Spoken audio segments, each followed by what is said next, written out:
Coucou les cœurs créatifs, j'espère que vous allez bien, que vous êtes d'humeur bricoleuse. On se retrouve pour un petit, on va dire un petit tuto. Comment faire une memory dex sans dies. Spécial memory dex. Allez, on fait ça ensemble. AVS Media Demo.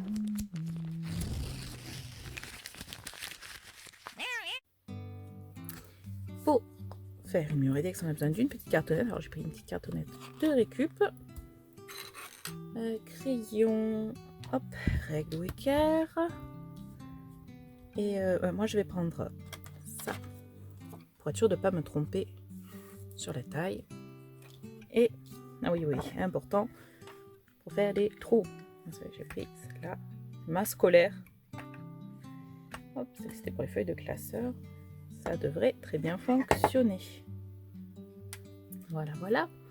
Alors, une memory dex, ça mesure 10 par entre 8 et 8 et demi.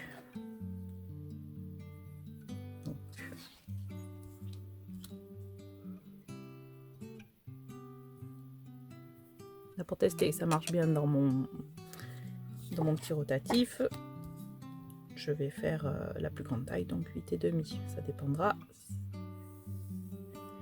de la taille des comment ça s'appelle, des dies.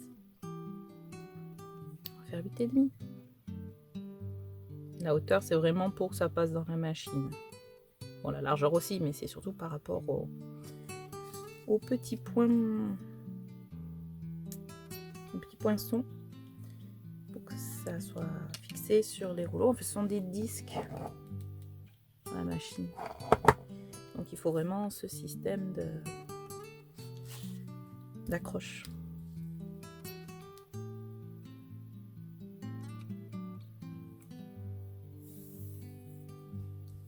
Voilà, donc là, déjà, nous allons voir la base. Je vois que là, c'est un poil plus petit. Je crois que c'est 8,2.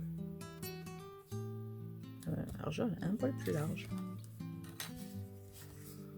Ça, c'est celle qu'on achète normalement, voilà, pour mettre dans son texte. Ah oui, 10,2.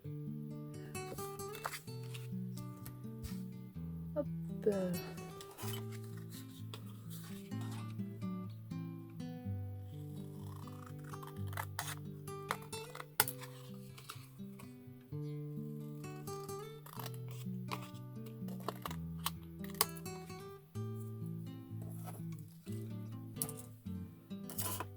Voilà, et c'est là qu'il va falloir commencer à faire un peu de maths.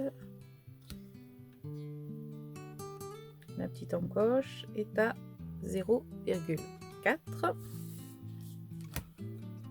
Donc là, je vais faire 0,4.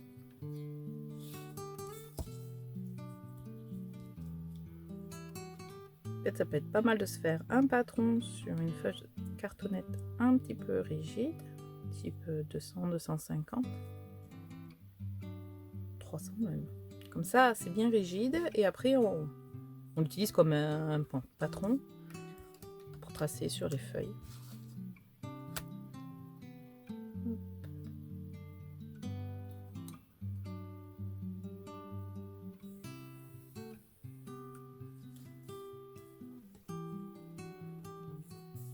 Bon, là, du coup, on a 10,2. Ce qui est important, c'est de trouver le centre.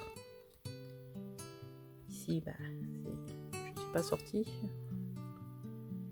C'est 5.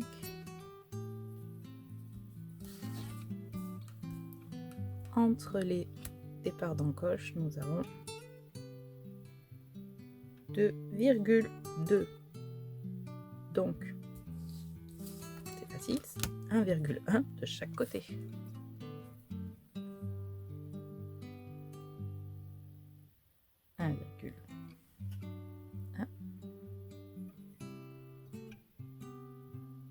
Virgule 2.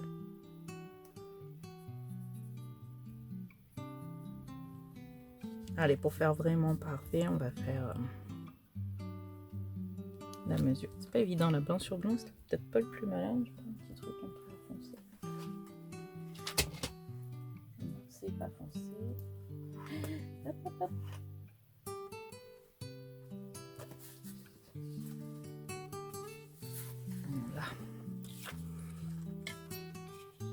pour voir.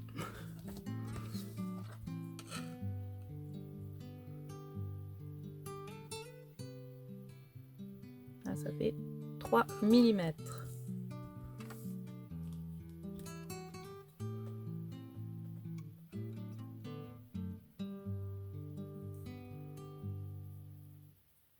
On va y mettre d'un côté, de l'autre. Normalement, ça devrait faire comme ça. Vous allez voir. Voilà. Et après, là, il y a un petit carré. On va le voir avec un petit... Hop.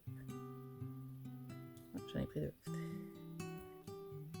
Petit rond. Ça devrait marcher, je pense.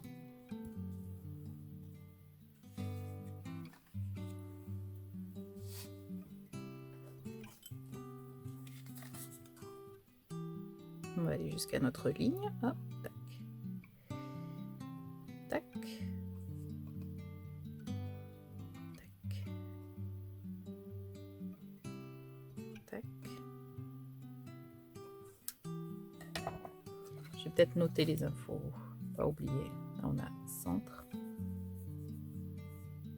C'est ça. Et là, on a 1,1 cm de chaque côté.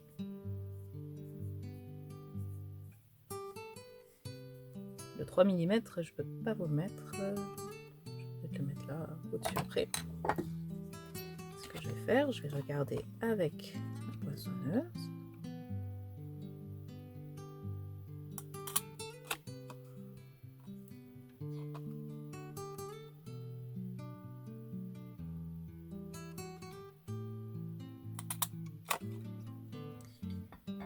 Ça n'a pas marché. Voilà. Et maintenant, est-ce que ça marche?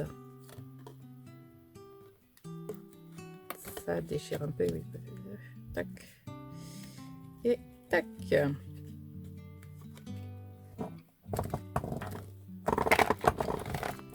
Elle promène.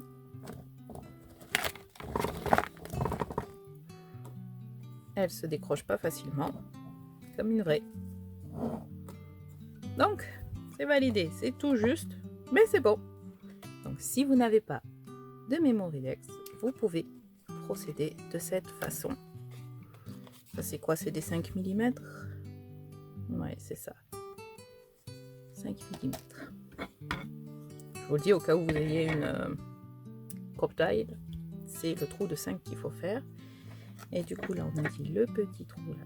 Tac, tac. Tac, tac, tac. Ça, c'est du 3 mm. Ou 0,3, puisque là, j'ai mis des centimètres. 3 mm ou 0,3 cm. Là, voilà. Hop. Touc, touc.